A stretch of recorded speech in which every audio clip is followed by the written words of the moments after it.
آج کا جو مسئلہ ہے وہ یہ ہے کہ میت کو غسل دینے کے بعد وہ افراد جنہوں نے میت کو غسل دیا ہے، کیا ان پہ غسل کرنا یا ان پہ وضو کرنا فرض یا واجب ہو جاتا ہے؟ اگر انہوں نے غسل کیا ہوا ہے یا وضو کیا ہوا ہے تو کیا ان کا وضو ختم ہو جاتا ہے یا غسل ختم ہو جاتا ہے؟ اب دوبارہ ان پہ غسل لازم ہے یا وضو کرنا لازم ہے؟ تو اس کا جواب یہ ہے کہ میت کو جن افراد نے غسل دیا ہے ان پہ نہ تو غسل کرنا لازم ہے تو نہ ہی ان پہ وضو کرنا لازم ہے۔ ہاں، مستحب ہے، اگر وہ غسل کر سکتے ہیں غسل کر لیں، اگر وہ وضو کر سکتے ہیں تو وضو کر لیں، لیکن مستحب ہے۔ مستحب کا مطلب ہوتا ہے افضل ہے، اولا ہے، لیکن فرض یا واجب نہیں ہے۔ ان کا اگر وضو ہے پہلے سے تو ان کا وضو قائم ہے، اس وضو سے وہ نماز جنازہ پڑھیں، کوئی اور نماز پڑھیں، وہ قرآن پاک پڑھیں تو بالکل پڑھ سکتے ہیں، ان کا وضو بالکل متاثر نہیں ہوا۔ ہاں یہ ہے کہ وہ اپنے ہاتھوں کو دھو لیں، اپنے بازو دھو لیں، اپنے پاؤں پانی وغیرہ لگا ہوگا ٹخنوں تک دھو لیں۔ میت کو غسل دیا جاتا ہے تو وہ جو پانی ہوتا ہے میت کو غسل دینے اس کے بعد جو پانی گرتا ہے وہ پانی ناپاک ہوتا ہے، تو وہ بھی پہلی مرتبہ جب میت کو غسل دیں گے یعنی پہلی مرتبہ اس کے بدن کو جو پانی لگے گا وہ پانی ناپاک ہوگا۔ اس کے بعد دوسری مرتبہ تیسری مرتبہ جو اس کے جسم کو پانی دھو کے جائے گا تو وہ پانی تو پاک ہوگا، لیکن چونکہ ناپاک میں مل جائے گا تو وہ بھی ناپاک ہو سکتا ہے اگر پانی وہیں پہ کھڑا ہے۔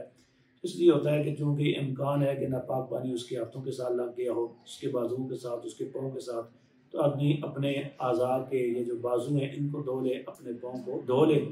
ہاں مستحب یہ ہے کہ وہ پورا وضو کر لے، یا غسل کرنا چاہتا ہے تو غسل بھی کر لے، لیکن اس پہ لازم نہیں ہے۔ یہاں ایک اشکال پیدا ہوتا ہے بعض افراد کو کہ حدیث پاک میں آتا ہے کہ من غسل میتا فلیغتسل ومن حملہ فلیتوضا، جو ابو داؤد شریف اور ترمذی شریف کی روایت ہے کہ آپ نے فرمایا کہ جو میت کو غسل دے اسے چاہیے کہ وہ غسل کر لے، جو میت کو اٹھائے تو اسے چاہیے کہ وہ وضو کر لے۔ تو اس روایت میں بعض افراد نے یہ سمجھا کہ شاید اس طرح کا غسل کرنے کا حکم ہے، لیکن یہ استحبابی حکم ہے کہ جس نے میت کو غسل دیا وہ غسل کر لے۔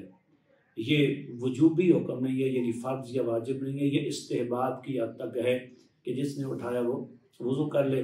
نہ تو وضو لازم ہے تو نہ غسل لازم ہے، یہ مستحب ہے۔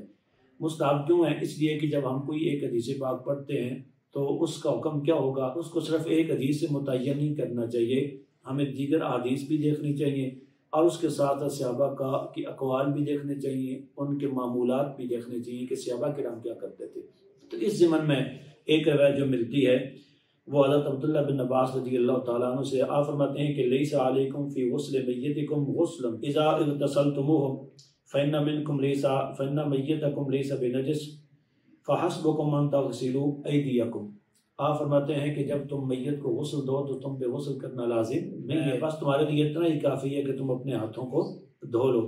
اسی طرح حضرت ابن عمر رضی اللہ تعالیٰ عنہ فرمایا کرتے تھے کننا نغسل المیت فمنا من یغتسل ومنا من لا یغتسل، ہم میت کو غسل دیا کرتے تھے تو بعض میت کو غسل دینے کے بعد ہم صحابہ میں سے غسل کر لیا کرتے تھے اور بعض غسل نہیں کیا کرتے تھے۔